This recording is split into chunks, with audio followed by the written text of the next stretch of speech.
tabi'in, dan mudah-mudahan kita termasuk di dalam golongannya dan mendapatkan syafaat dari baginda Rasulullah Muhammad Sallallahu Alaihi Wasallam. Baik, ikhwan wal akhwat fillah rahimakumullah, izinkan saya memoderatori kegiatan pada sore hari ini, yang alhamdulillah kajian Islam online Rumah Sakit Pelni pada sore hari ini bertemakan atau berjudul Adab Makan dan Minum. Dan alhamdulillah telah hadir bersama-sama kita guru kita, yaitu Ustadz Dr. Syafiq Riza Basalamah MA. Alhamdulillah, jazakallah khairan katsira, Ustadz telah hadir bersama kita untuk memberikan tausiahnya kepada kita semua pada sore hari ini. Oleh karena itu, marilah teman-teman untuk kita sama-sama membaca basmalah untuk memulai acara kita pada hari ini. Bismillahirrahmanirrahim. Kemudian saya infokan beberapa adab kajian online kita pada hari ini, yaitu mohon peserta untuk memutkan audionya selama kegiatan kita pada sore hari ini sampai nanti akan ada waktunya tanya jawab. Kemudian yang kedua, akhwat untuk memohon atau menonaktifkan videonya. Kemudian yang ketiga, selama kajian berlangsung mohon disimak dan tidak sibuk sendiri. Kemudian ikatlah ilmu dengan catatan. Kemudian pertanyaan boleh secara langsung dengan raise hand atau ketik di kolom chat. Untuk sementara mungkin setelah selesai Ustadz memberikan tausiahnya baru kita akan ada tanya jawab. Kemudian kita ikhlaskan niat kita semata-mata mencari keridhaan Allah, mencari ilmu Allah, dan kita berdoa agar Allah Ta'ala memudahkan kita dalam memahami ilmu agama ini. Demikian mungkin mukadimah pada sore hari ini. Langsung saja untuk Ustadz Dr. Syafiq Riza Basalamah MA untuk bisa berkenan untuk memberikan tausiahnya pada sore hari ini. Tafadhol Ustadz. Barakallahu fiik. Assalamualaikum warahmatullahi wabarakatuh. Alhamdulillah Rabbil alamin. Segala puji bagi Allah, Tuhan semesta alam ya. Dialah yang menciptakan, dialah yang mengatur alam semesta ini. Dialah yang mengetahui segala sesuatu yang terjadi, baik dahulu atau akan datang. Dan kepada dialah kita akan kembali. Maka hanya Dia yang pantas untuk diibadahi. Hanya kepadanya kita meminta pertolongan dalam menghadapi urusan dunia dan urusan agama. Allahumma salli wa sallim ala abdika wa rasulika Sayyidina wa maulana Muhammadin wa ala alihi wa ashabihi ajma'in. Ya Allah, semoga salawat dan salam, berkah dan nikmat senantiasa Engkau curahkan untuk hamba kekasih-Mu, untuk baginda Nabi kita Muhammad alaihi salatu wassalam, untuk keluarga beliau, untuk istri-istri beliau, untuk putra-putri beliau, dan untuk seluruh sahabat Nabi. Semoga Allah meridhai kita bersama mereka. Amma ba'd, ahibati fillah, teman-teman semua yang hadir di sore hari ini, yang menyempatkan waktu, menyisihkan sedikit energi dan fokusnya dalam rangka menuntut ilmu, yang mungkin tema yang diangkat adalah tema yang seharusnya kita semua sudah tahu. Kenapa? Karena makan dan minum adalah kebutuhan manusia selama hayat masih di kandung badan.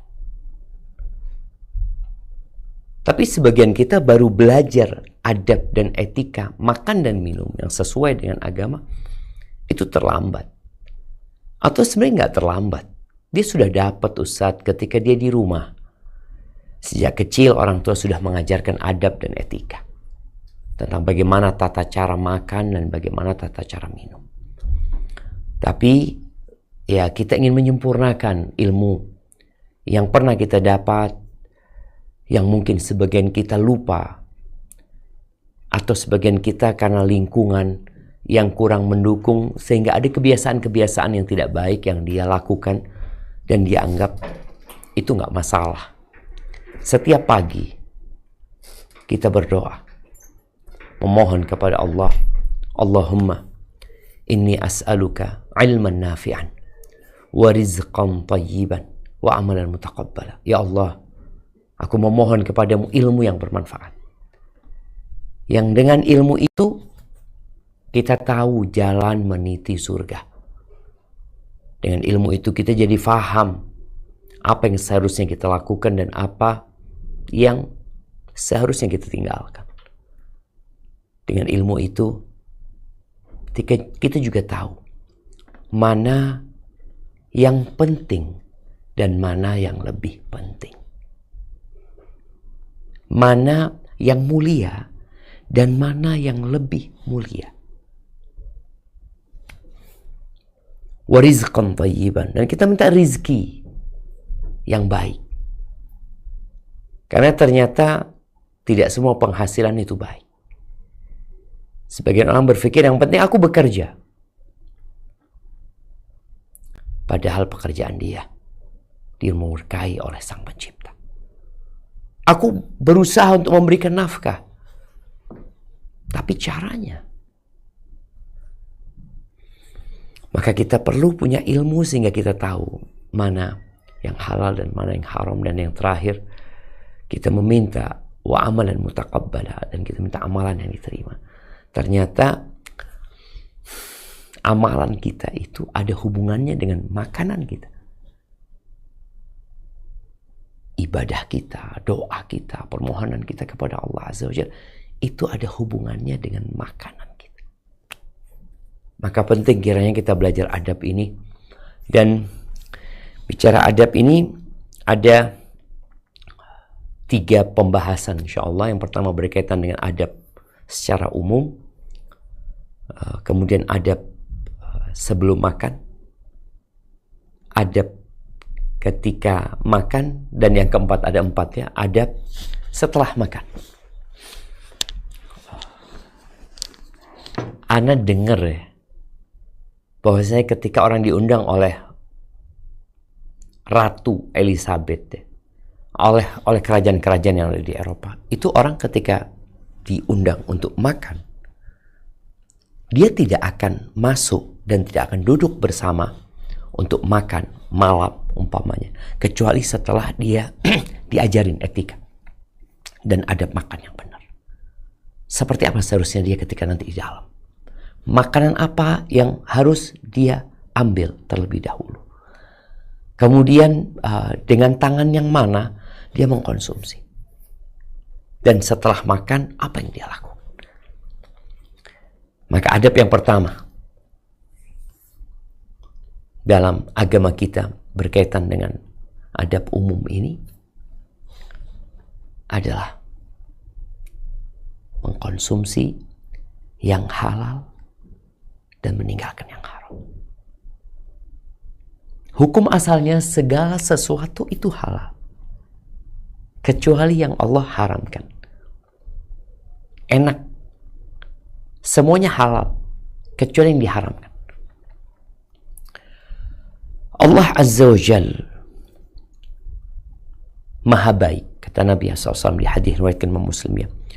Inna Allah Ta'ala tayyib. Allah itu maha baik ya. La yaqbalu illa tayyiban. Dan Allah tidak menerima kecuali yang baik. Wa inna Allah amara al-mu'minin bima amara bihil mursalin. Sesungguhnya Allah Azza wa Jal memerintahkan kepada orang-orang beriman sebagaimana Allah memerintahkan kepada utusan-utusannya. Orang yang termulia di muka bumi ini adalah para nabi.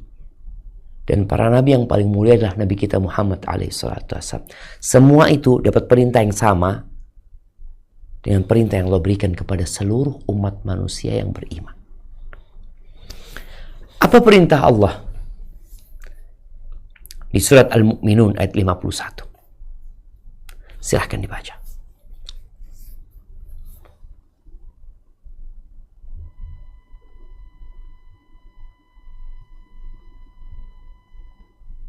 أعوذ بالله من الشيطان الرجيم بسم الله الرحمن الرحيم يا أيها الرسول كلوا من الطيبات واعملوا صالحا إني بما تعملون عليم.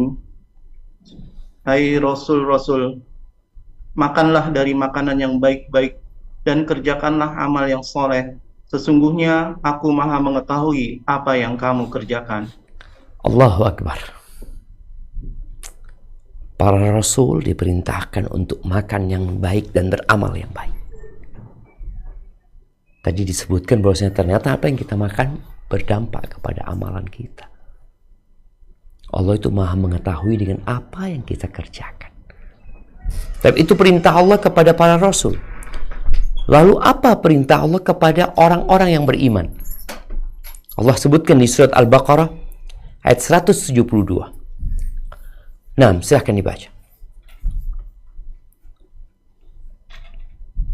Bismillahirrahmanirrahim. Ya ayyuhalladzina amanu kulu min tayyibati ma razaqnakum washkuru lillahi in kuntum iyyahu ta'budun. Hai orang-orang yang beriman, makanlah di antara rezeki yang baik-baik yang kami berikan kepadamu dan bersyukurlah kepada Allah jika benar-benar hanya kepadanya kamu menyembah. Allahu Akbar jamaah. Kalau engkau hamba Allah dan engkau mengaku sebagai ciptaan Allah yang diadakan untuk mengabdi kepadanya, maka makanlah dari yang baik-baik dari apa yang kami rizkikan kepada kalian dan bersyukurlah kepada Allah Azza wa Jalla. Di antara bentuk syukur itu adalah dengan mengkonsumsi yang halal dan menggunakan rizki yang Allah berikan dalam kebaikan. Lalu kata Nabi SAW, Nabi menyebutkan seorang laki-laki yang melakukan perjalanan panjang, Ash'atha Aghbar. Orang di masa lalu ketika melakukan perjalanan dengan mengendarai onta atau kuda atau keledai, ketika perjalanannya panjang, maka wajahnya akan kusam, rambutnya akan penuh dengan debu,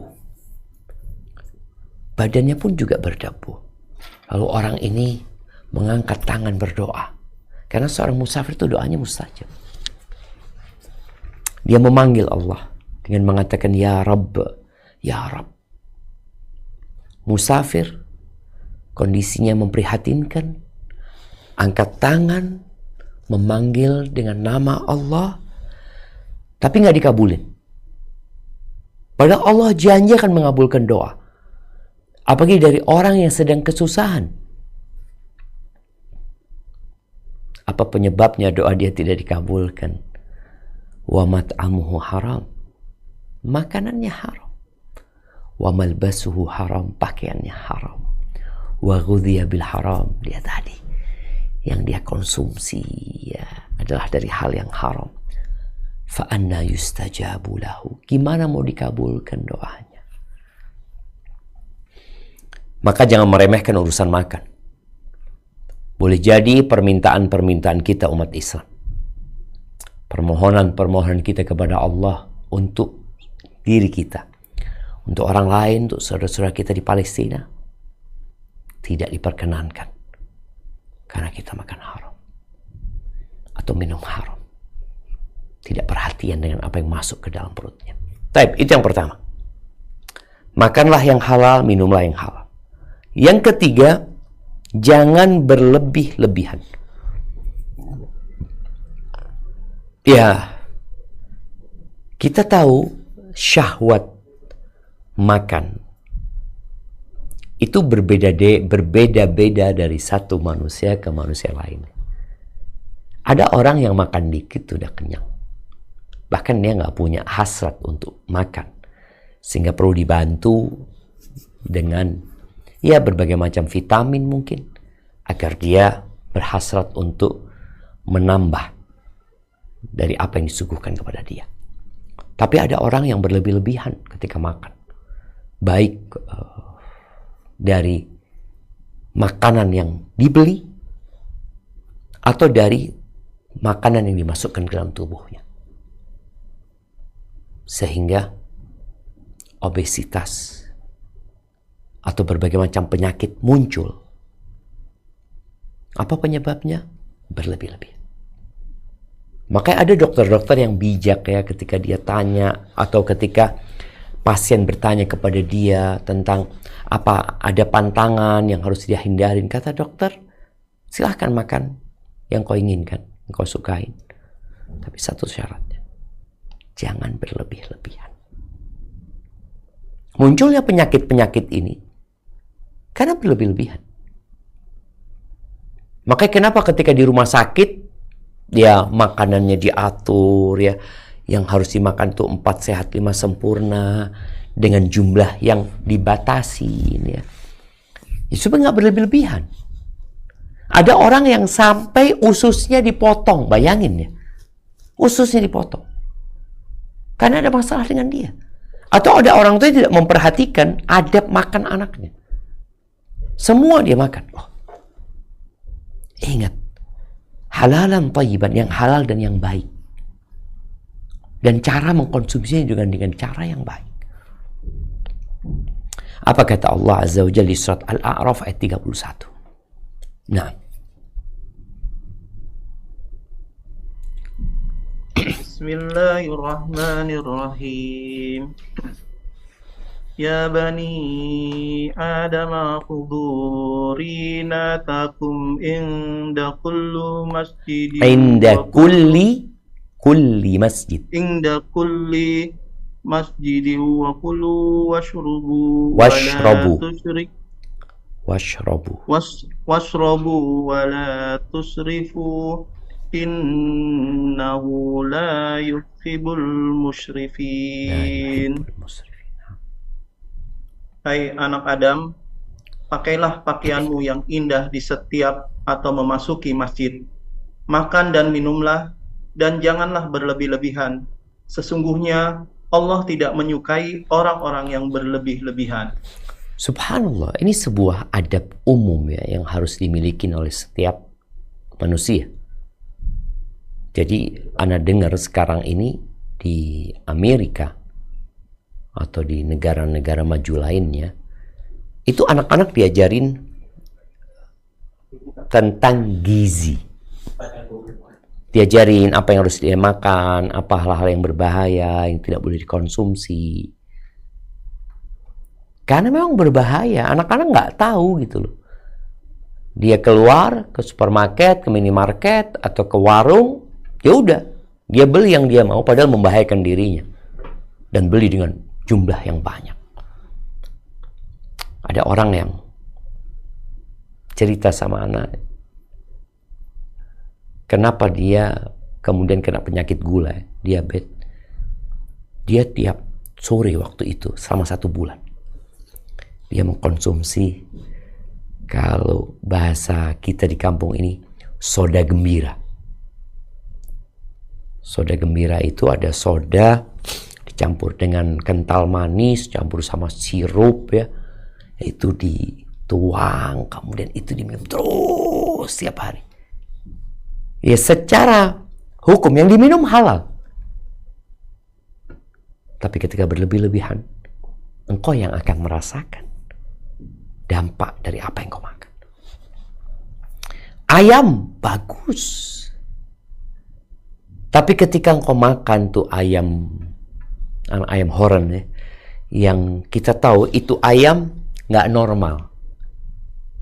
Ayam potong ya, kita lihat itu ayam tidak normal.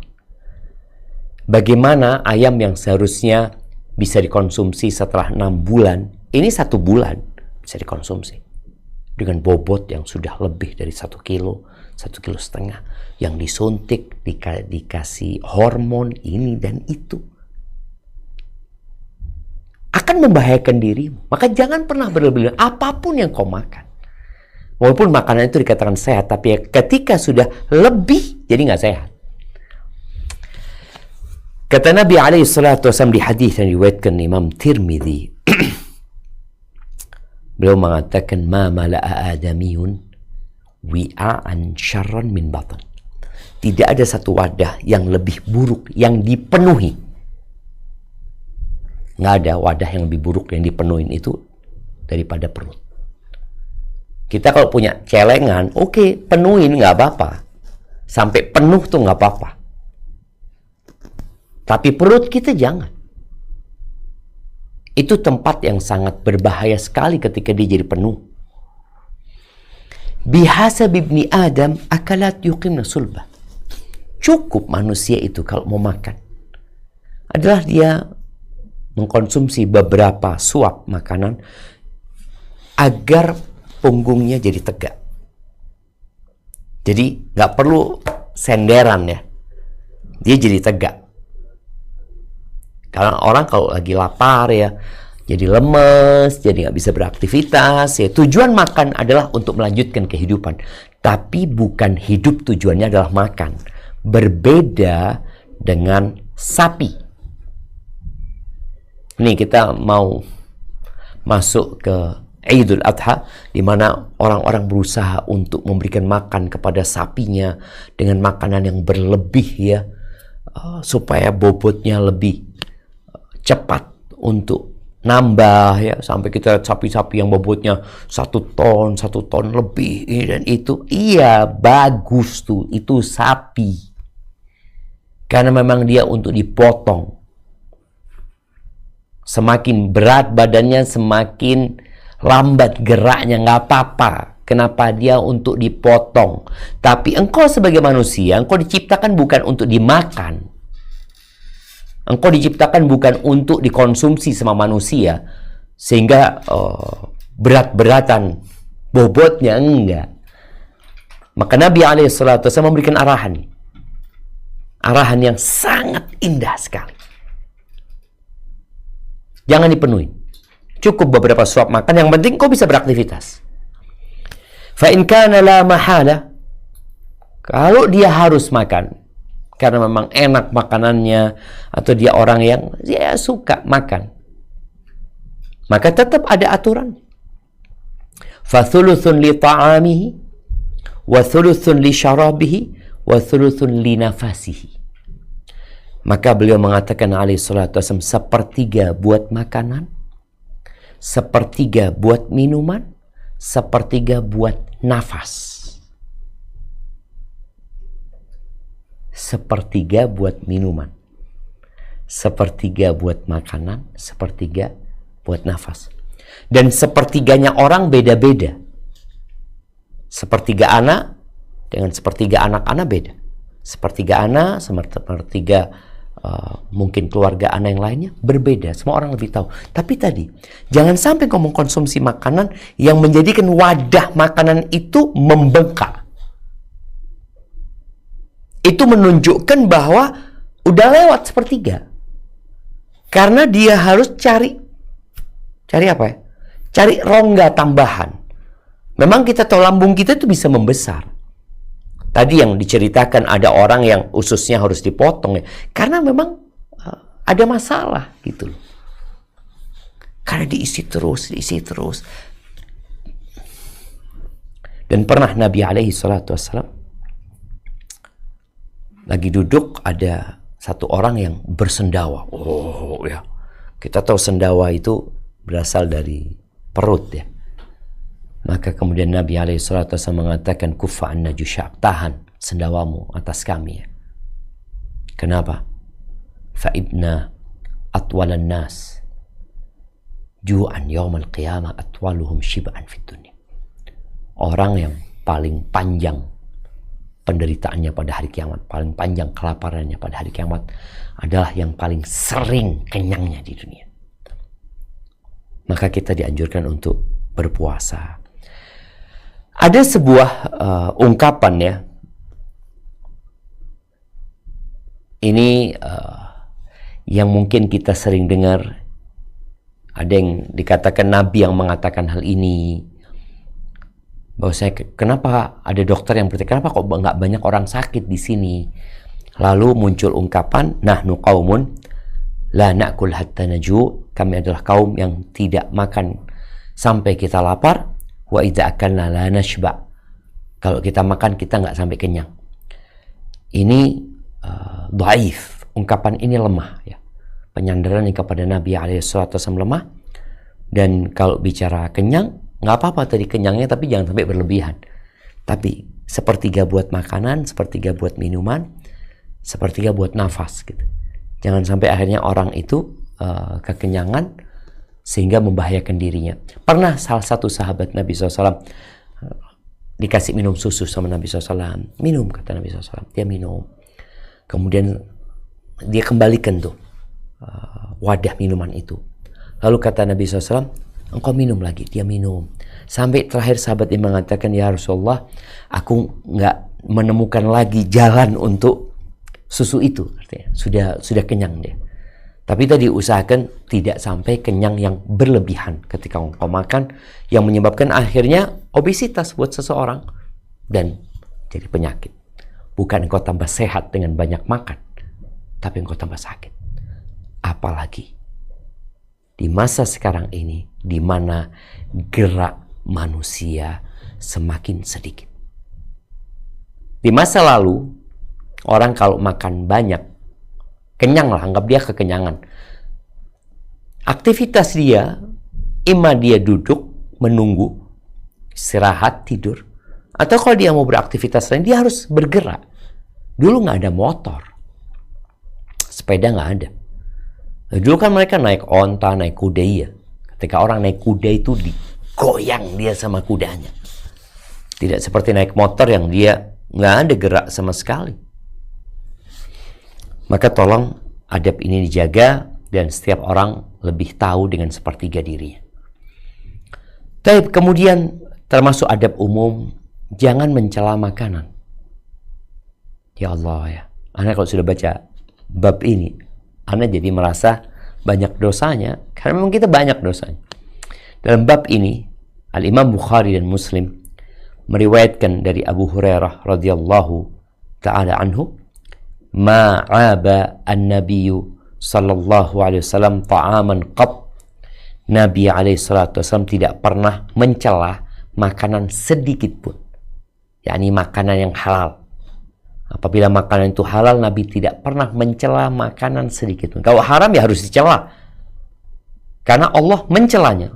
Khabith, itu makanan yang buruk. Dan harus ditinggalkan. Tapi untuk makanan yang halal, Nabi SAW tidak pernah mencelanya.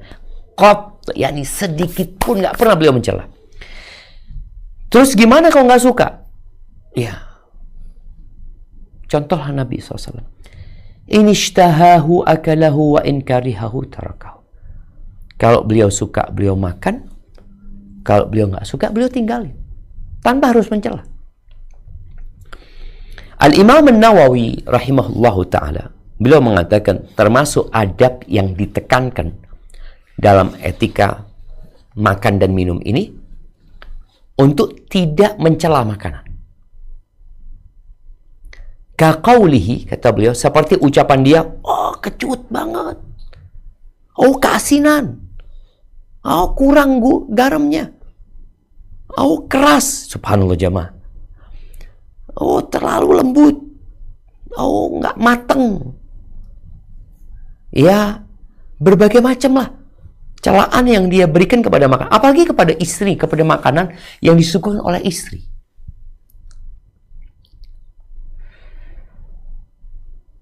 Kalau memang kurang sesuatu buat engkau, yang kau mungkin bahasanya lebih indah, oh enak ini Zen, kalau ditambahin ini akan lebih enak nih. Jadi dia tidak mencela. Qala Ibn Battal, hadza min husnil adab. Beliau mengatakan ini termasuk dari adab yang mulia. Kenapa? Li'anna al-mar'a qad la yashtahi syai' wa yashtahihi ghairu. Karena orang kadang-kala dia nggak suka dengan ini, tapi yang lainnya suka gitu. Tapi gara-gara engkau sudah mencela yang lainnya, kebentuk mindset di pikiran dia nggak enak nih makanan. Gara-gara engkau mencelanya. Ngomong ini keluarga, ayah sama anak-anaknya. Awalnya mereka makan menikmati, tapi aduh ini kayaknya asin banget ini. Akhirnya yang awalnya makan enak, mereka mulai berpikir, coba-coba. Oh iya ya, terlalu asin nih. Jadi bahasanya mungkin harus lebih indah lagi. Karena segala sesuatu yang diperbolehkan dalam agama sebenarnya halal dan baik. Gak tercela. Jadi ingat, kalau suka dimakan, gak suka udah. Makanya ketika ya anak merasa semoga Allah ampuni dosa-dosa anak, kadang kala kita kebablasan, aduh ini keasinan ini itu. Oh ini kecut banget. Jeruk umpamanya. Ada orang yang suka kecut. Ada orang yang suka yang manis sekali. Ada orang yang dia sukai yang nggak manis. Kalau terlalu manis, buat dia enggak lah. Tapi kalau manis campur kecut, aduh seger banget ya. Subhanallah, ini termasuk adab yang mulia ya, adab yang mulia. Kalau engkau ditanya kenapa kok nggak dimakan, aduh aku kok lagi nggak nafsu ya, ini itu ya. Itu mungkin yang perlu dikatakan. Dan Nabi SAW pernah disuguhkan kepadanya daging, beliau tanya. Beliau nggak tanya waktu itu ya, dikasih tahu, oh itu daging dob. Dob itu iguana padang pasir. Nabi SAW nggak mau makan. Coba bisa ditampilkan dob ya. Ad-dob. Ad-dob itu alif, lam, dod, sama ba. Ad-dob. Nah, coba image-nya yang banyak. Nah, udah dapat yang tuh ya. Ini binatang kan menakutkan rupanya. Ini iguana padang pasir, dia makannya adalah tumbuh-tumbuhan. Subhanallah, dia nggak sama dengan biawak. Ketika disuguhkan kepada Nabi SAW, kemudian keluarga ngomong, kasih tahu Nabi SAW itu bob katanya. Akhirnya Nabi nggak makan. Sahabat tanya, ya Rasulullah haram? Enggak. Cuma nggak ada di kampungku, gitu. Aku nggak biasa makan itu. Gitu. Artinya orang yang biasa enak gitu loh. Dan Khalid bin Walid akhirnya makan. Nabi tidak makan tanpa mencelanya. Karena ada di antara kita yang nggak suka dengan aduh makanan apa itu? Duh emangnya nggak ada makanan yang lain nih. Macam-macam tuh orang celaan dia. Padahal makanan itu halal. Kalau engkau nggak mau, nggak suka, ya udah nggak usah makan. Aku nggak bisa, nggak biasa ya makan itu. Kok sulit aku untuk memakan? Silakan, tapi tanpa mencela. Tapi kemudian ya orang sekarang dengan teknologi yang begitu canggih dan mungkin harta yang semakin berlimpah ruah menyebabkan sebagian orang makan di piring emas ya, atau sendok emas. Kalau bukan emas nggak apa-apa. Kita lihat sekarang orang bikin sendok warnanya kuning padahal bukan emas, nggak apa-apa. Tapi kalau sudah emas, Nabi SAW melarang buat laki-laki atau wanita. Wanita boleh pakai emas, tapi untuk makan, minum nggak boleh. La tashrabu fi aniyatidz dzahabi wal fiddah. Kalian jangan makan di wadah dari emas dan perak. Wala ta'kulu fi sihafiha. Jangan makan di piring-piring juga yang terbuat dari emas dan perak. Fa innaha lahum fid dunya walana fil akhirah. Itu bagi mereka di dunia, buat kita di akhirat nanti. Jadi nggak boleh. Sekaya apapun engkau, nggak boleh makan di piring emas, tidak pula di gelas emas. Itu kira-kira adab umum tentang bagaimana kita makan dan minum. Adapun adab sebelum makan, maka dianjurkan untuk cuci tangan ya apabila kotor. Namun bila tidak ya nggak dianjurkan. Ini dibahas oleh para ulama ya, tentang adab cuci tangan sebelum makan. Ada hadis-hadis yang menjelaskan tentang hal ini, tapi rata-rata hadis itu derajatnya dhaif. Namun tadi ketika tangan kita kotor, ya bersihkan tanganmu baru engkau makan. Tapi kalau tanganmu bersih, nggak ada masalah. Engkau tanpa harus cuci, engkau bisa makan. Kemudian para ulama membahas ketika engkau bertamu ya, dan tamu menyuguhkan makanan, tamu menyuguhkan makanan. Ketika engkau bertamu dan tuan rumah menyuguhkan makanan, maka segeralah engkau makan. Karena ketika engkau nggak makan, dia bingung apa nggak suka sama makanannya, apa nggak enak dengan makanannya. Maka ketika sahibul bait menyuguhkan makanan, segeralah engkau makan. Ini juga adab. Selain adab makan dan adab menghormati tuan rumah.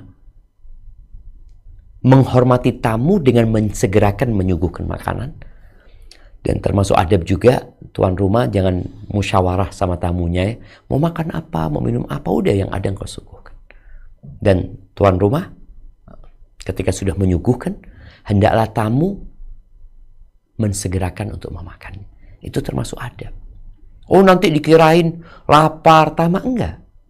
Engkau menghormati tuan rumah. Dan tuan rumah bahagia ya ketika disuguhkan itu dimakan. Taib, kemudian baca bismillah sebelum makan. Bismillah itu bisa dengan bismillah saja atau bismillahirrahmanirrahim. Sebagaimana disebutkan oleh Syekh bin Utsaimin rahimahullahu taala.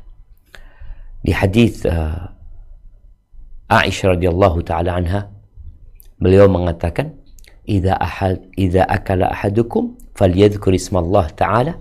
Apabila seorang makan atau hendak makan, hendaklah dia menyebut nama Allah. Fa inna siya an yadhkura ismallah fi awwalihi. Kalau dia lupa menyebut nama Allah di awal dia makan, falyaqul, hendaklah dia mengatakan bismillahi awwalahu wa akhirahu.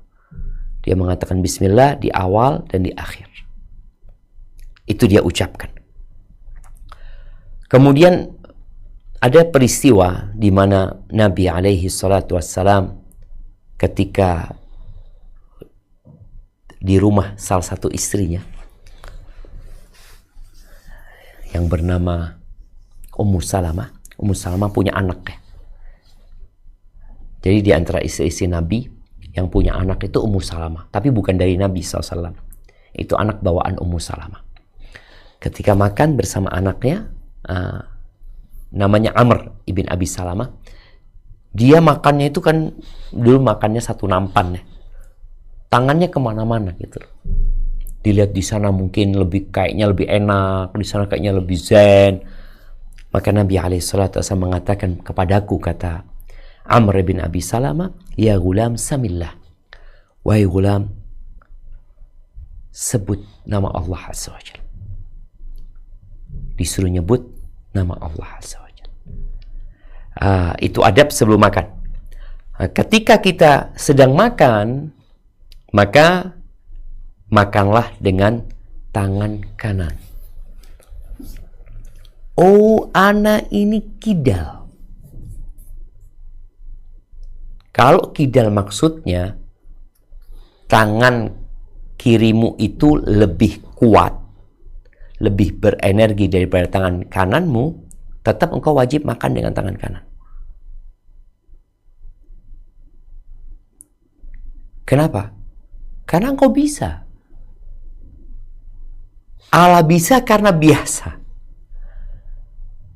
Tapi kalau engkau lumpuh tangan kananmu, nggak apa-apa. Engkau makan dengan tangan kiri. Tangan kananmu nggak bisa dipakai.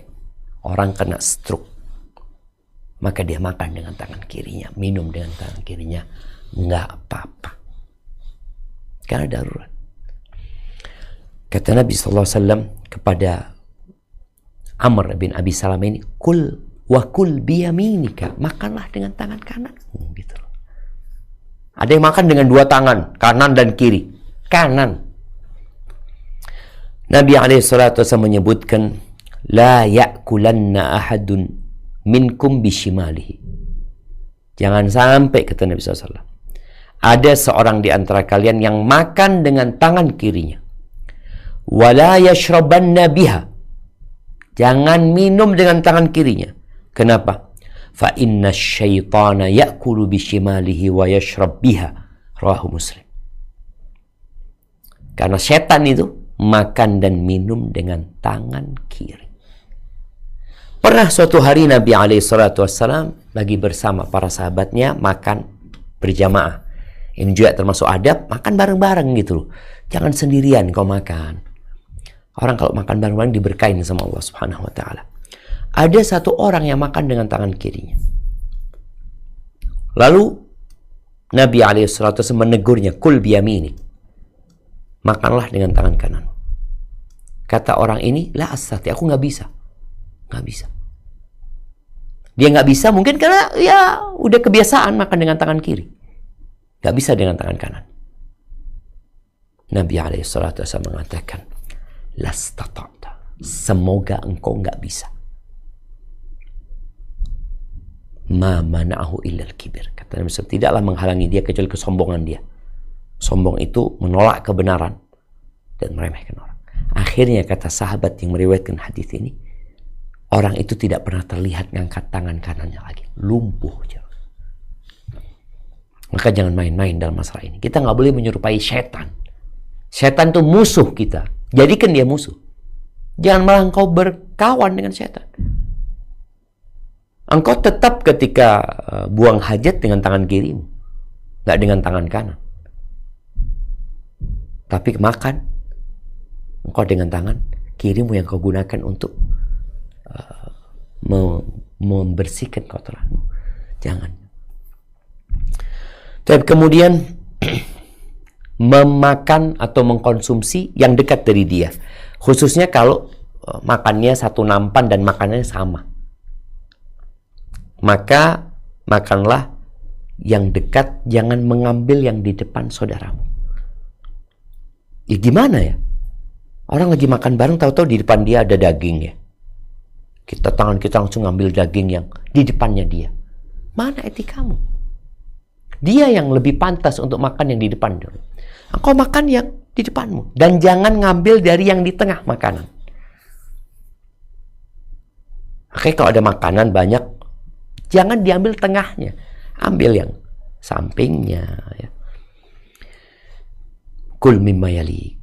Sebut nama Allah. Makan dengan tangan kananmu. Makan yang di dekatmu. Kecuali makanannya beda-beda. Maksudnya beda-beda. Kalau kita ke rumah makan Padang ya. Itu kan memang makannya beda-beda gitu loh. Tapi tetap pakai adab kita. Boleh jadi di depan kita ternyata rendang. Aku nggak suka rendang gitu loh. Kemudian ada ayam di sana. Kita ngomong, aku boleh ayamnya? Ada adabnya. Bukan tahu-tahu diambil loh. Yang lebih dekat dengan ayam itulah yang seharusnya dia yang mengkonsumsi ayam itu. Tapi kalau engkau kepingin, ya pakai adab. Boleh ayamnya afwan? Ya, silakan. Suguhkan. Ya. Kemudian tadi jangan makan yang di tengahnya, makan dari pinggirnya ya. Yang tengah itu yang terakhir. Jangan tahu-tahu diambil dari tengahnya, apalagi ketika makan bareng-bareng.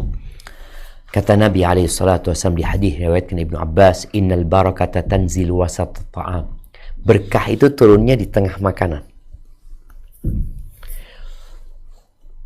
Fakulu min hafatayh wa la ta'kulu min wasatih. Makanlah dari sekitarnya, jangan makan dari tengahnya. Kemudian para ulama menyebutkan di antara adab makan itu ghuslul yadi ba'da ta'am. Mencuci tangan setelah makan. Kalau memang di tangan ada sisa-sisa makanan yang menyebabkan lengket atau gimana. Tapi ada makanan yang tidak. Nabi SAW pernah makan, beliau langsung sholat. Beliau pernah makan, kemudian beliau kumur-kumur aja. Karena kalau ada makanan yang ya menempel di mulut, kemudian boleh jadi ketika kita sholat akhirnya ya apa ya, orang sholat dia mengunyah kembali makanan dia, padahal kita tahu sholat nggak boleh makan. Ada beberapa athar juga berkaitan dengan beliau kumur-kumur ketika setelah minum susu alaihi salatu wassalam. Taib, ini ada beberapa athar tadi yang disebutkan bahwasanya Nabi SAW pernah makan bersama para sahabatnya, kemudian beliau nggak wudhu lagi, beliau cuma kumur-kumur, kemudian beliau sholat. Kemudian di antara adab kalau kita diundang makan sama orang, mendoakan yang mentraktir, mendoakan yang menjamu makanan, doakan dia. Ya dengan doa pakai bahasa Indonesia juga nggak apa-apa. Di antara doa yang Nabi bacakan adalah aftar indakumus saimun, semoga orang-orang yang berpuasa berbuka di tempat kalian. Wa akala ta'amakumul abrar, semoga orang-orang baik yang makan makanan kalian. Wa sallat alaikumul malaika, dan semoga malaikat bersolawat kepada kalian. Doakan buat mereka. Kemudian makan dengan 3 jari. Nah ini pembahasan makan dengan 3 jari menarik. Jadi ketika makanan itu bisa dikonsumsi dengan 3 jari, maka cukup 3 jari yang kita gunakan. Umpamanya kurma, ya makan 3 jari, ambil kurma. Ya, umpamanya kurma nih, atau kue lah, kita bisa ngambil dengan 3 jari. Nggak usah ngambilnya gini. Jadi sesuatu yang bisa menggunakan 3 jari, gunakan 3 jari. Kue ya, mungkin ya sebagian kita suka gorengan. Tapi kalau makanannya nggak bisa dengan 3 jari, maka nggak apa-apa. Maka disebut oleh para ulama dalam kitab Fathul Bari, qala Iyad wal aklu bi akthar minha min asy-syarh wa su'il adab. Dikatakan makan dengan lebih dari 3 jari itu menunjukkan bahwasanya kerakusan orang ini dan adab yang buruk. Karena dia nggak butuh dengan 3 jari itu.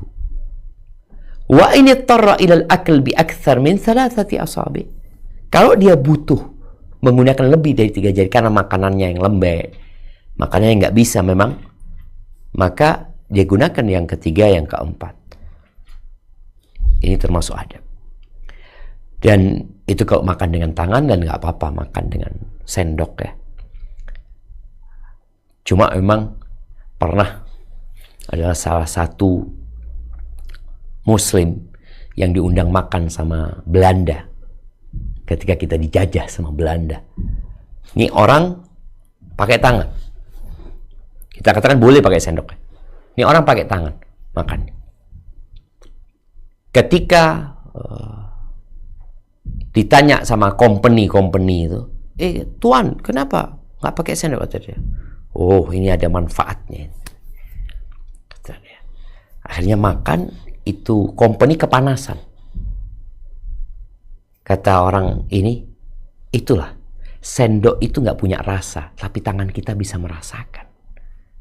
Ketika kita ambil makanan panas, kita nggak akan langsung kita masukkan ke mulut kita. Tapi sendok nggak tahu dia. Maka ini diantara manfaat makan dengan tangannya. Kalau panas kita tahu makan itu panas ya. Kemudian ada yang menyebutkan ada sesuatu di tangan kita yang bisa membantu pencernaan. Wallahu a'lam, ya itu mungkin dunia medis yang bisa menjelaskan hal itu. Tapi di antara adab makan, kalau kita makan kemudian ada makanan yang jatuh, maka hendaklah tidak membuangnya. Alhamdulillah. Yahdikumullah yuslih balakum. Jadi ketika ada makanan jatuh, selama jatuh kena kotoran biasanya, kena debu atau apa kata Nabi SAW? Idza akala, ini hadis Anas bin Malik radhiyallahu taala anhu. Beliau mengatakan idza saqatat luqmatu ahadikum. Bentar jemaah ya.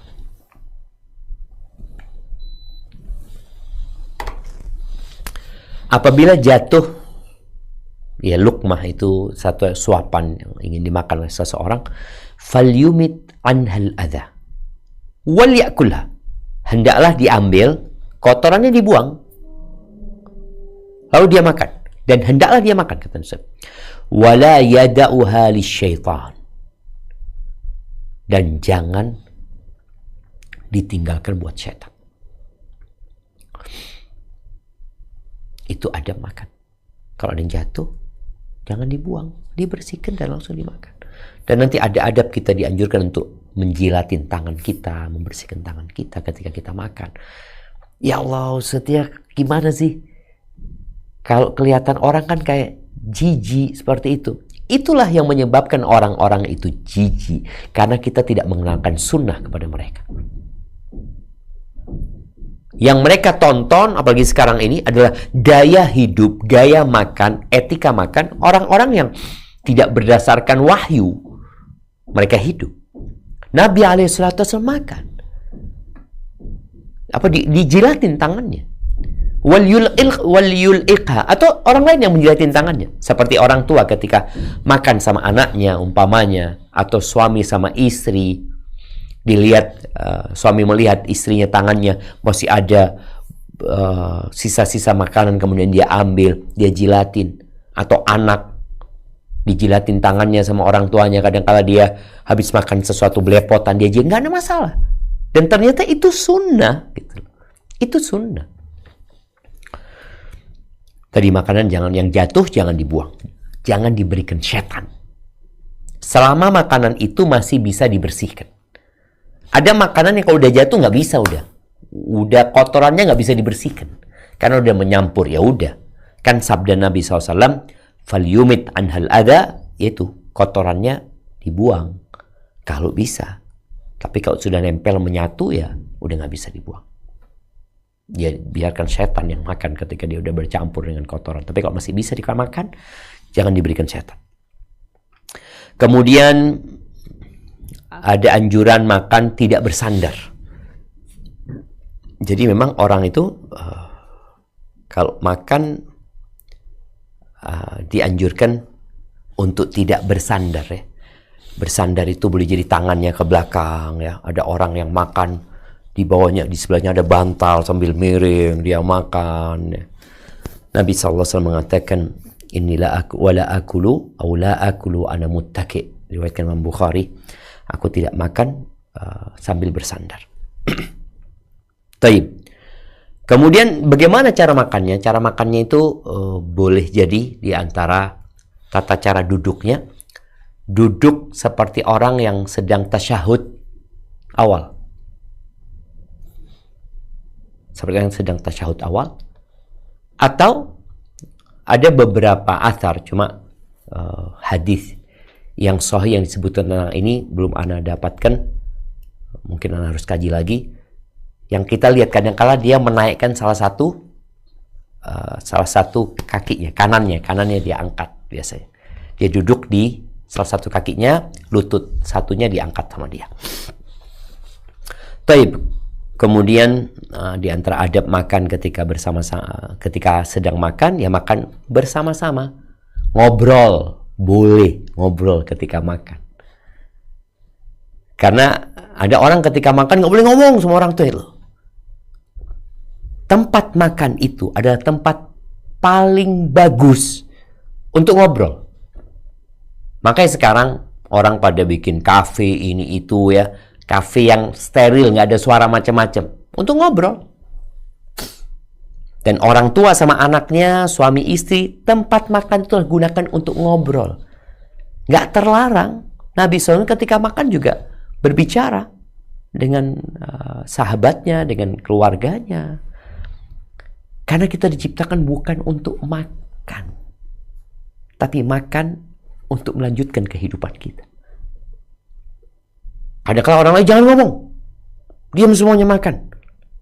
Kita lihat beberapa tradisi dan budaya masyarakat tertentu itu kalau makan mejanya besar, kemudian mereka diam makan, nggak ada pembicaraan. Dalam agama kita nggak apa-apa, Bahkan ada beberapa ungkapan yang mengatakan minas sunnah al-hadith inda ta'am, termasuk sunnah ngobrol ketika berbicara. Artinya menunjukkan Nabi SAW ketika makan dengan para sahabatnya, beliau ngobrol gitu, nggak ada masalah.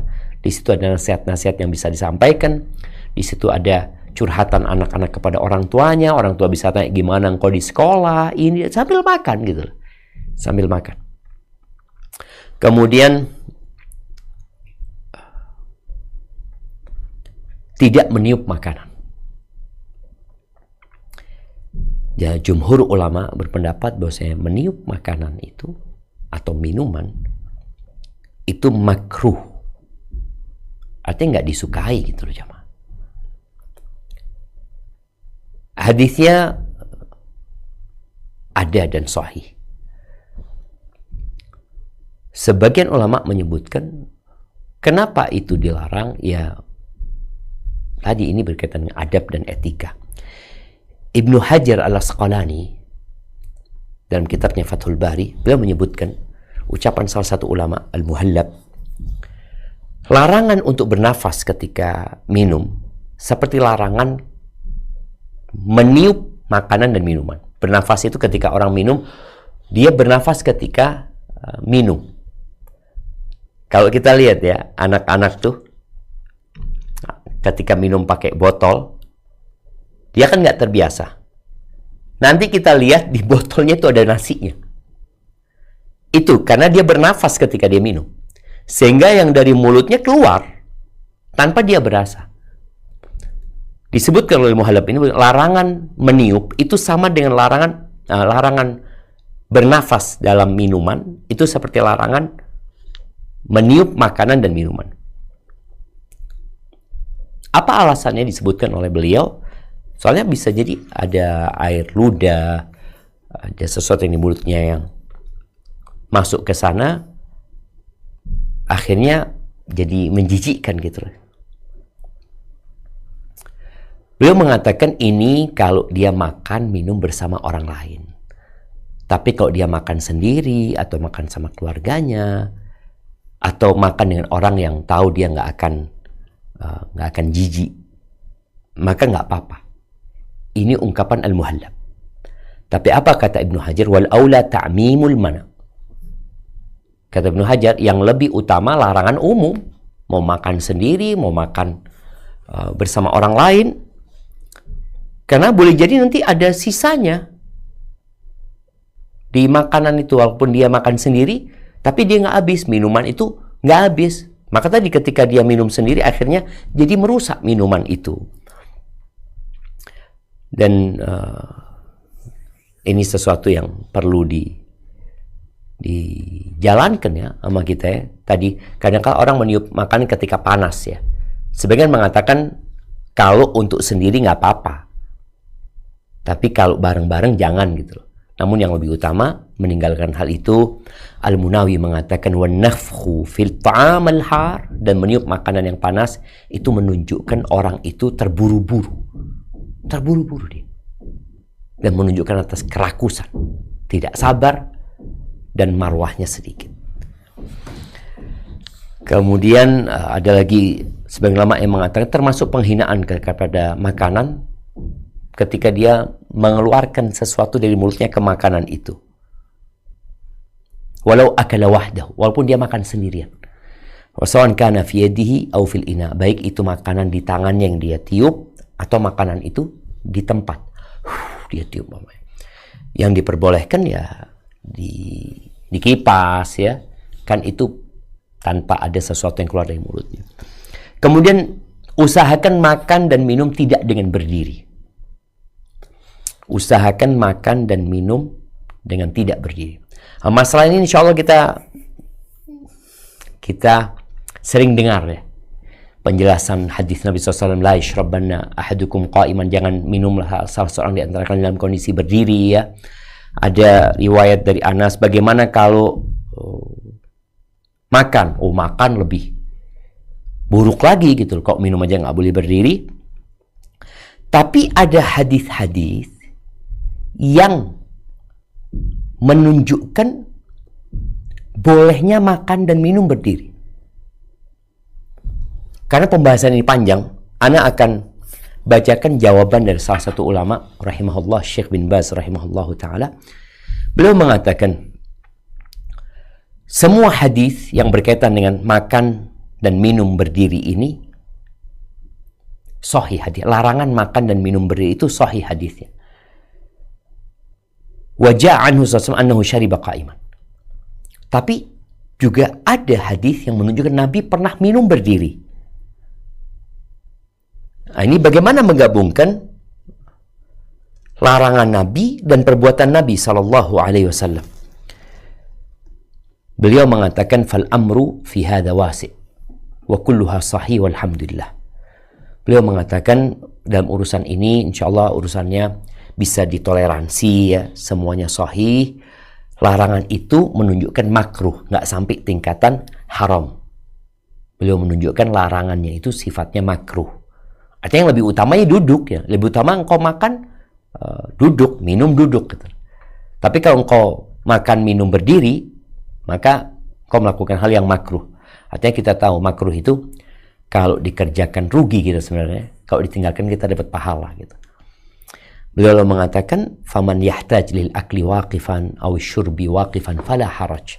Barang siapa yang butuh untuk makan dalam kondisi berdiri atau minum dalam kondisi berdiri, maka nggak apa-apa karena telah disebutkan dalam hadis-hadis yang sahih bahwa Nabi SAW minum berdiri dan minum dalam kondisi duduk.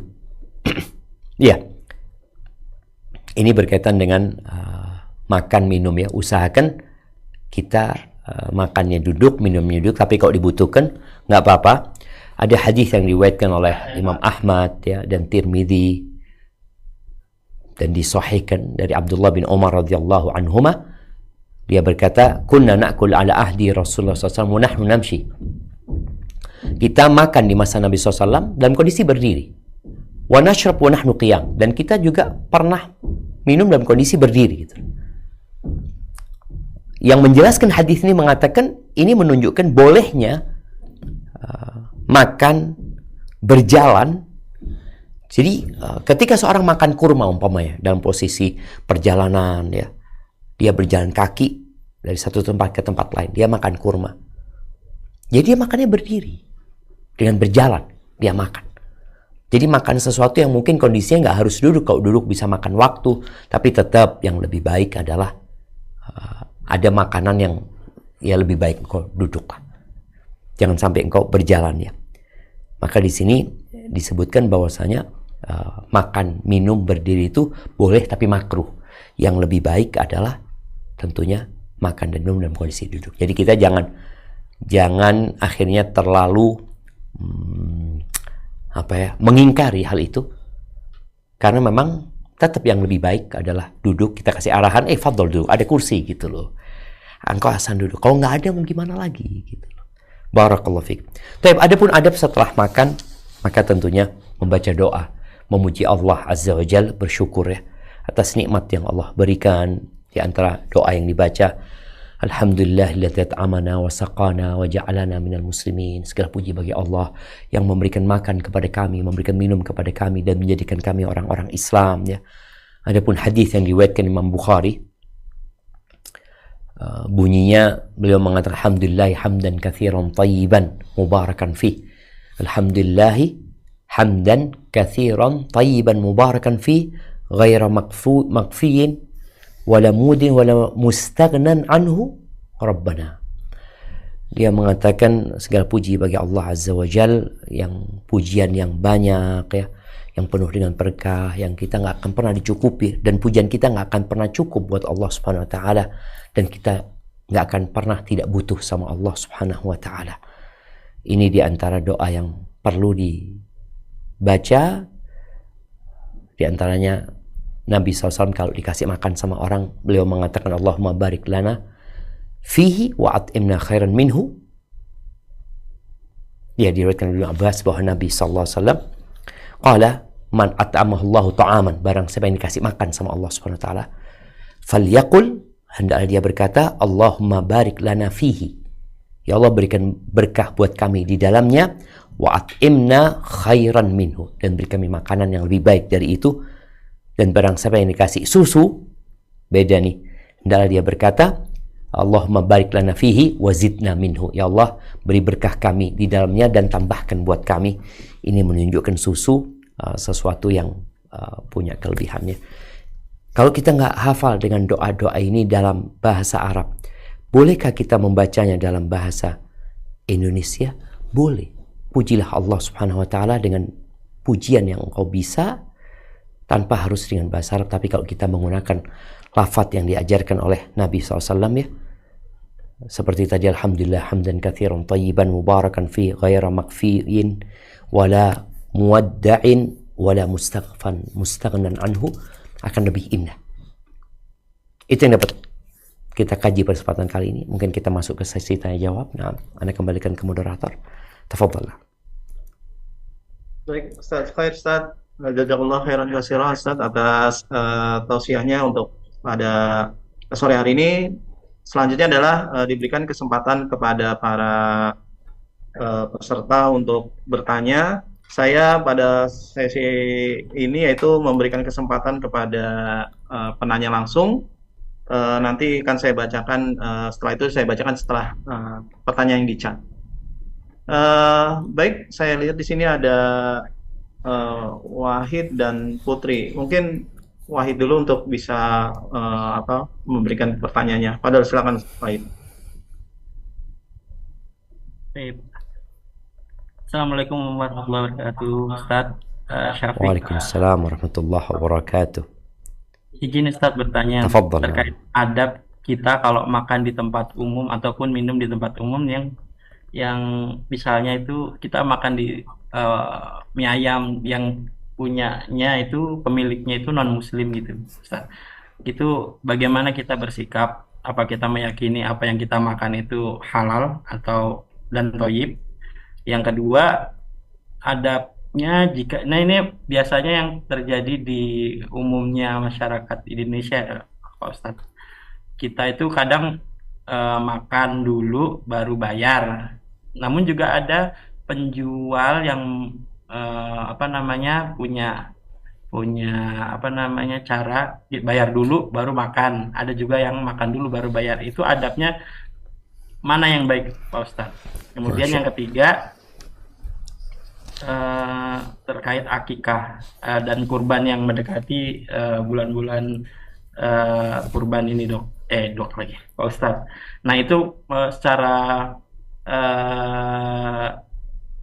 mana yang lebih didahulukan ya, Pak Ustadz, antara akikah dengan kurban, mengingat kemungkinan ada orang yang tidak cukup untuk melaksanakan keduanya, Ustadz. Artinya dia lahirannya bareng gitu sama kurban. Lahirannya waktu akikahnya bertepatan dengan akikahnya mungkin mendekati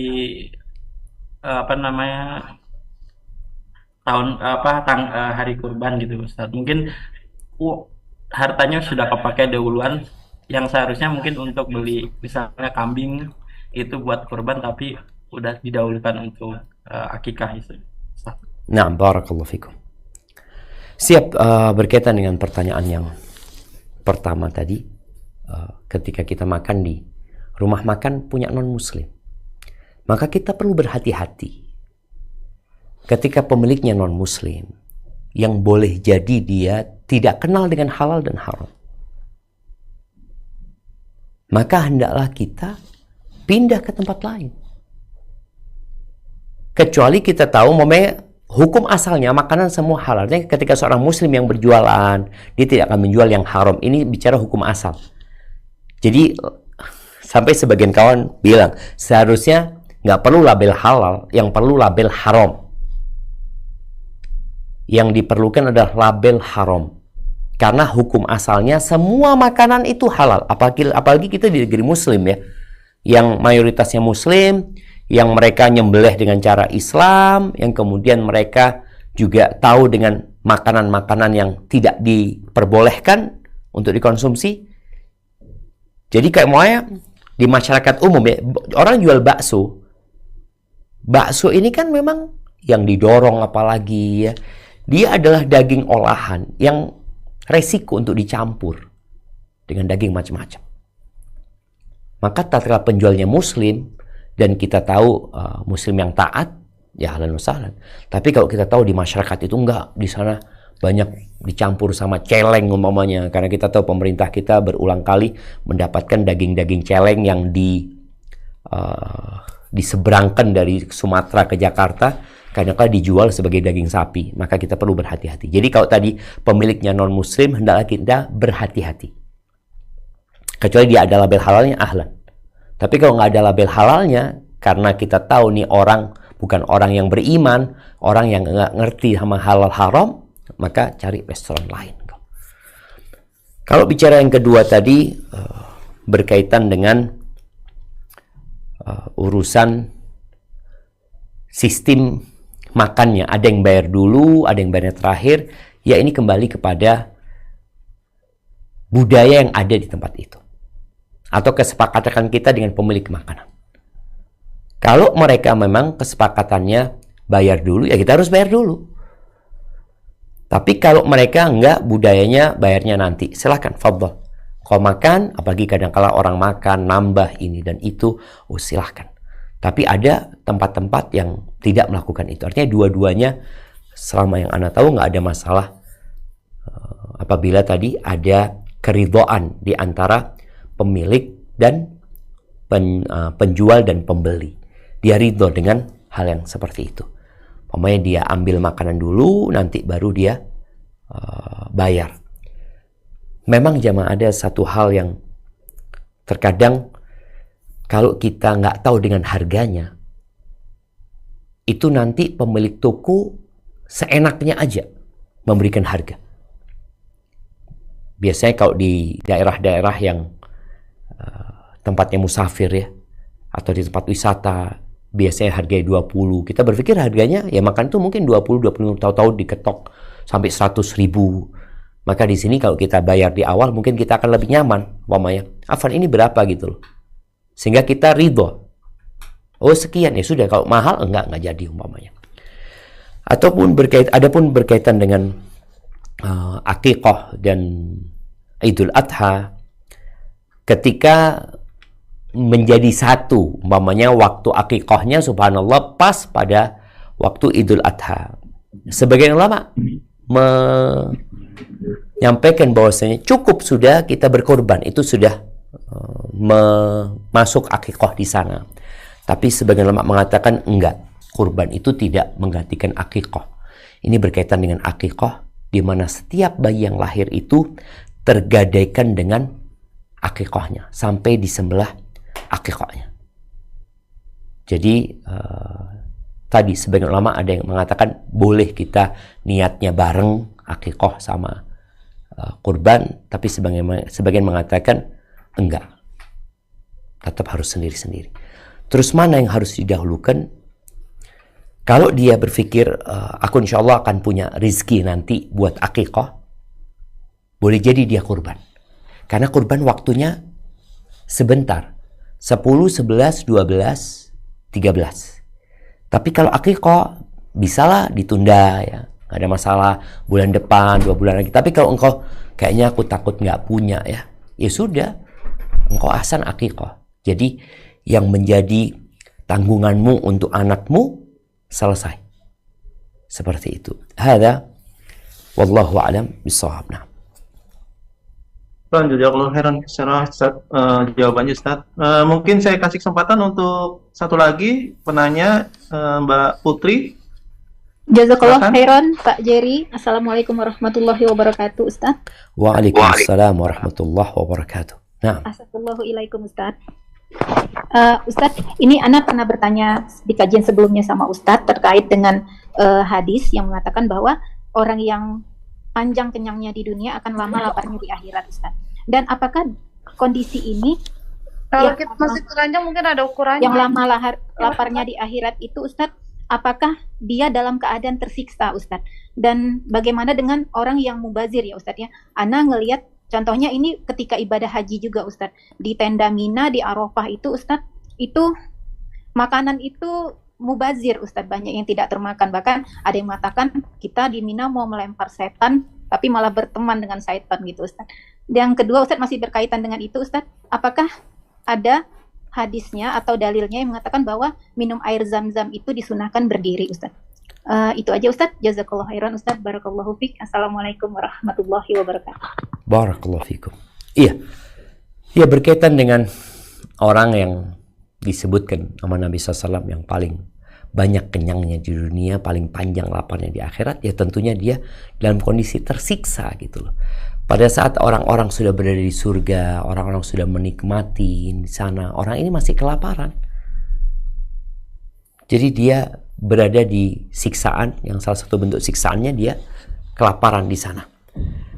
Itu berkaitan dengan orang yang banyak kenyangnya, dan kita itu disyariatkan ibadah puasa ya.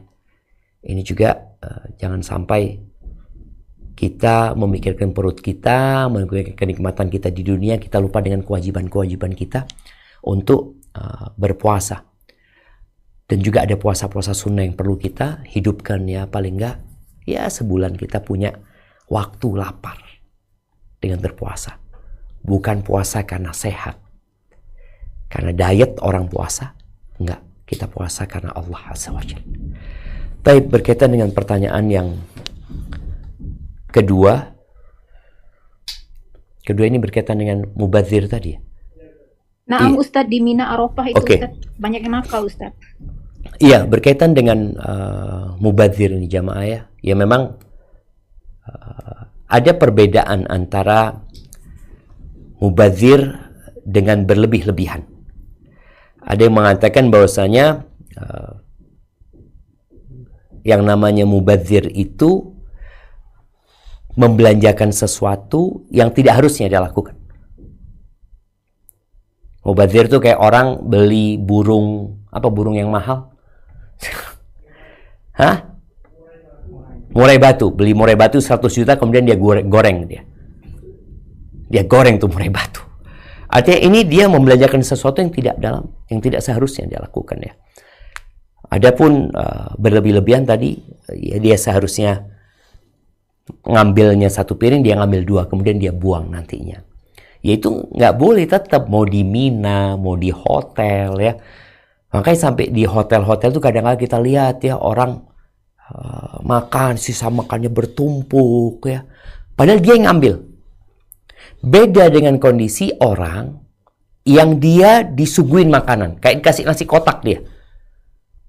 Dia memang porsinya nggak segitu. Tadi kan Nabi SAW memberikan anak sepertiga. Ini enggak. Atau boleh jadi makanan yang diberikan kepada dia nggak semuanya dia sukai. Dan Nabi SAW kalau nggak suka ditinggal gitu loh. Jadi nggak masuk bab berlebih-lebihan, tidak masuk bab tabdzir. Ini buat orang tadi yang dikasih makanan, umpamanya di Mina, dia dikasih makanan satu wadah, ayamnya banyak sekali. Sedangkan orang Indonesia nggak segitu makannya. Ya sudah, engkau makan yang engkau bisa makan, yang tidak membahayakan dirimu. Sisanya kalau memang bisa dikembalikan. Kalau enggak, ya semoga Allah mengampuni dosa-dosa kita. Adapun berkaitan dengan yang ketiga, apa? Apakah ada Minum air zam-zam Ustadz. minum air? Iya.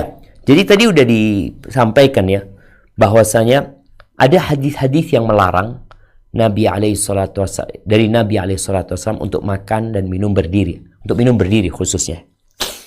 Tapi ada hadis yang di situ jelaskan Nabi SAW minum berdiri.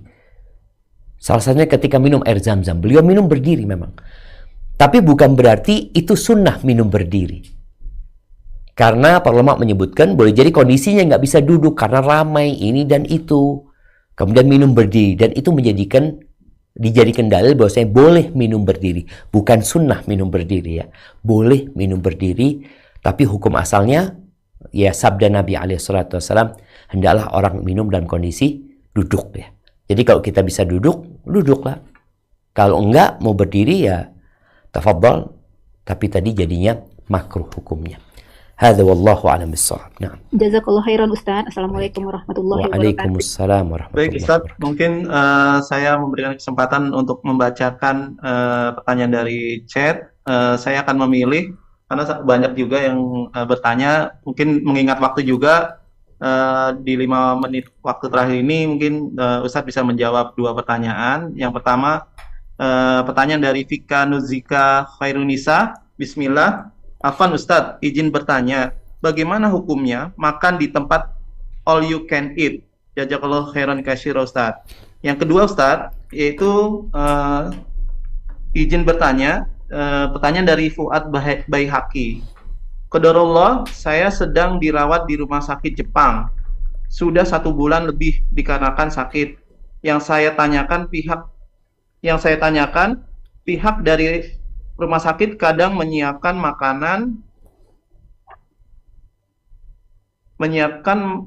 makanan daging ayam atau sapi, kita tidak tahu kehalalannya. Tapi tetap saya makan karena di sini jauh dari keluarga, teman, alias sendirian. Afan. Yang jenguk pun Dia tidak di rumah sakitnya rumah sakit Jepang, Ustaz. Di Jepang. Jepang. Oh, di Jepang. Iya, Ustaz. Nah, Bagaimana hukumnya, Ustaz? siap. Fadal, Ustaz. Yang pertama berkaitan dengan makan di tempat all you can eat ya. Yang mana di situ ada gharar ya. Ada gharar ini ketidakjelasan yang kita makan dan yang kita bayar. Tapi ketidakjelasan itu kalau tidak terlalu besar ya, tidak terlalu banyak ketidakjelasannya. Umpamanya orang ya dia kasih harga yang standar sebenarnya, harga umpamanya 100.000 dan orang itu akan makan ya di harga itu sebenarnya. Sebagian ulama membolehkan, nggak ada masalah. Tapi kalau horornya terlalu banyak maka tidak diperbolehkan. Jadi dilihat berapa harga yang ditetapkan dan kira-kira seperti apa makanan yang kita akan makan ya. Karena Islam itu sangat menghargai keridhaan kedua belah pihak. Ketika ada gharar yang sangat besar sekali, orang itu akan merasa dirugikan. Aku makan sedikit ya, tapi bayarnya mahal banget gitu loh. Ada lagi kebalikannya. Ini bayarnya sedikit, makanannya banyak banget, akhirnya merugikan. Maka itu yang berkaitan dengan gharar. Maka kadang-kala ada fatwa yang mengatakan tidak diperbolehkan. Karena boleh jadi memang ghararnya, ketidakjelasannya itu terlalu banyak sekali. Tapi ada mungkin fatwa yang membolehkan karena memang enggak sih, itu masih wajar. Seperti itu. Adapun berkaitan dengan makan di restoran atau di rumah sakit Jepang tadi, maka dilihat makanannya itu apa. Kan ada makanan yang halal. Kalau kita bicara, kita tahu makanan itu halal. Contohnya nasi. Ya udah. Emangnya ada cara lain masak nasi yang kemudian akan bercampur dengan hal yang haram? Sepertinya enggak. Oke, nasi, kemudian ada telur umpamanya. Yang telur ini ya insya Allah halal gitu loh. Ada sayuran, umpamanya itu halal. Tapi kalau ada ayam di situ. Dan kita tahu mereka tidak menyembelih dengan cara yang halal. Mereka juga bukan ahlul kitab umpamanya. Kalau sembelihan ahlul kitab, Nasara dan Yahudi masih diperbolehkan. Tapi kalau ini bukan ahlul kitab, ditinggalin. Jadi terus gimana? Ya dimakan yang halal tadi. Apalagi ya kita tahulah mana yang halal dan mana yang beresiko mengandung haram. Itu yang ditinggalin. Tapi kalau darurat ya lain lagi. Namanya kalau anak nggak makan, anak akan tambah sakit, akan membahayakan diri anak. Ya silahkan. Yang haram pun boleh, jangan yang ragu, yang haram pun boleh. Tapi kalau engkau masih nggak terlalu tadi, nggak darurat sebenarnya masih bisa makan yang insya Allah ini halal ya. Yang ini ragu, tinggalkan. Da'ma yaribuka ila ma la yaribuka. Tinggalkan yang meragukan menuju ke tidak yang meragukan. Buat engkau. Hadza wallahu a'lam bissawab. Nah. Ya, Ustadz, mengingat waktu juga Ustadz, kita sudah hampir pada penghujung acara. Fadol Ustadz untuk bisa memberikan konklusi atau kesimpulan yang bisa atas tausiah yang disampaikan Ustadz kepada kami semua. Masya Allah. Barakallahu fiik. Nah, ahibati fillah. Hendaklah kita selalu ingat ya. Bahwasanya Allah yang memberikan makan kepada kita. Allah yang memberikan minum kepada kita. Sehingga laksanakan perintah Allah dan jauhi larangan. Dan jadikan apa yang Allah berikan kepada kita sebagai penolong kita dalam kebaikan. Makanya tadi doa ketika kita habis makan, memuji Allah Azza wa Jalla, dan memohon agar makanan itu ya menjadi penguat kita untuk beribadah kepada Allah Subhanahu wa taala. Dan sebagai penutup, ingat tidak ada wadah yang lebih buruk yang kita penuhin daripada perut kita sendiri. Banyaknya rumah sakit yang terus dibangun, banyaknya pabrik-pabrik obat yang terus didirikan, apotik-apotik yang membuka dirinya, karena memang di antara kita banyak yang tidak mengikuti adab yang telah diajarkan oleh Nabi kita Muhammad SAW. Itu mungkin yang dapat Anda sampaikan, kurang lebihnya mohon maaf. Yang benar dari Allah Azza wa Jal, yang salah dari diri Anda pribadi, Allah dan Rasul yang terbebaskan dari kesalahan itu. Anda mohon undur diri, Anda kembalikan ke host kita atau ke moderator kita. Jazakumullah khair. Barakallahu fikum Ustaz atas tausiahnya pada sore hari ini. Mudah-mudahan apa yang Ustaz sampaikan memberikan kita pemahaman lebih terhadap ilmu agama Islam kita. Baik, jazakallahu khairan katsira kepada para peserta semua yang hadir pada kajian online pada hari ini. Mohon maaf bila tidak semuanya bisa memberikan kesempatan untuk bertanya ataupun dibacakan pertanyaan di chat. Sekali lagi mohon maaf, mengingat waktu juga. Mari kita tutup kajian kita pada sore hari ini dengan doa penutup majelis. Subhanakallah wa bihamdika asyhadu alla ilaha anta astaghfiruka wa atubu ilaik. Dari ana mohon maaf. Wa'fu minkum. Wassalamualaikum warahmatullahi wabarakatuh.